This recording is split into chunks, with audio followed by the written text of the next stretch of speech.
बहुत प्यारा हमारा हिंदुस्तान है, बहुत प्यारा हिंदुस्तान है।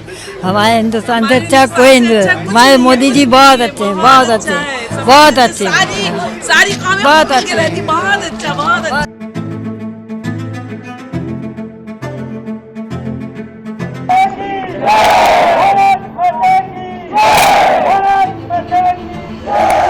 दोस्तों ये सिर्फ विजुअल्स नहीं बल्कि भावनाएं हैं उन भारतीयों की जिन्हें ऑपरेशन सिंधु के तहत ईरान और इजराइल से सेफली वापस अपने देश लाया गया। पीएम मोदी ने अपना कर्तव्य ही नहीं बल्कि अपना वादा भी निभाया है कि कोई भी देशवासी पीछे नहीं छूटेगा। हम सुनते थे कि मोदी जी अपने पूरे इंडियन को सब अपना घर का मानते हैं, आज हमें फील भी हो गया। हम तो अपनी सरकार का बहुत शुक्रगुजार हैं कि हम लोग के ऊपर से मिसाइलें गुजरी हैं, तो तहे दिल से शुक्रगुजार हैं अपनी सरकार का। सारे जहां से अच्छा हिंदुस्तान। जब भी दुनिया के किसी कोने में भारतीयों पर संकट के बादल मंडराते हैं तब हमारे जवान, हमारी सरकार और हमारा नेतृत्व हर भारतीय को बता देता है तुम अकेले नहीं हो, तुम्हारा देश तुम्हारे साथ है।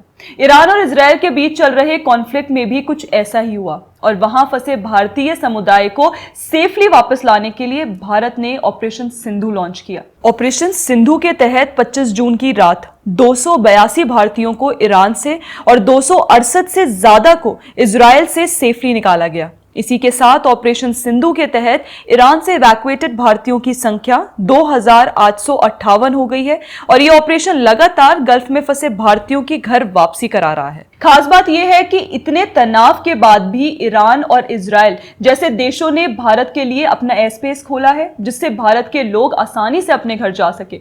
यह दिखाता है कि पीएम मोदी के कार्यकाल में दुनिया भर में भारत के रिश्ते कितने मजबूत हुए हैं। लेकिन यह पहली बार नहीं है जब मोदी सरकार ने विदेश में फंसे भारतीयों को निकालने के लिए ऐसा कदम उठाया है। इसके पहले भी 2022 में रशिया यूक्रेन वॉर के दौरान ऑपरेशन गंगा के तहत 22,000 से ज्यादा भारतीयों को सुरक्षित लाया गया था। 2023 में इजराइल और हमास के बीच टेंशंस के दौरान भी ऑपरेशन अजय के तहत हजारों भारतीय नागरिकों को निकाला गया था। First flight under Operation Ajay has successfully landed in India today, carrying more than 200 passengers from the war-struck Israel. Bharat माता की जय, वंदे मातरम। सूडान में operation Kaveri, A civil war struck Sudan, resulting in a major conflict crisis. India again geared up its will and launched Operation Kaveri to evacuate Indian and other foreign citizens that were struck in Sudan. The evacuation was conducted by both sea and air. The Indian Navy sent INS Sumedha, who evacuated about 278 Indians, while the Indian Air Force by its C-130J aircraft airlifted about 121 Indians. Afghanistan में operation देवी शक्ति। In 2021, Taliban took control over the Islamic Republic of Afghanistan after the fall of Kabul city. Several Indians were stranded in the region. India then launched Operation Devi Shakti to evacuate all those who were stuck in Afghanistan.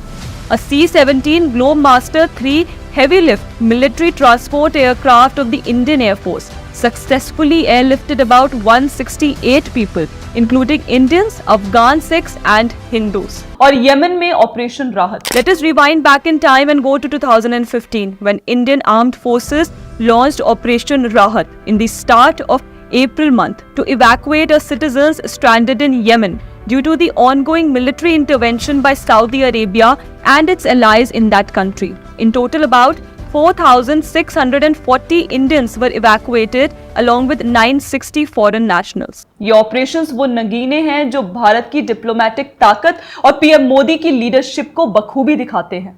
हजारों नागरिकों को war zone से safely वापस लेना जितना मुश्किल task होता है, पीएम मोदी ने उतनी ही आसानी से ये करके दिखाया है और प्रूव किया है कि युद्ध भी भारत को अपने नागरिकों को वापस लाने से नहीं रोक सकता। आज हर भारतीय को यह बात का विश्वास है कि अगर किसी गैर देश में हम फंस गए हैं तो भारत मां हमें बचा लेगी, कि भारत सरकार हमें अपने हाल पर नहीं छोड़ देगी।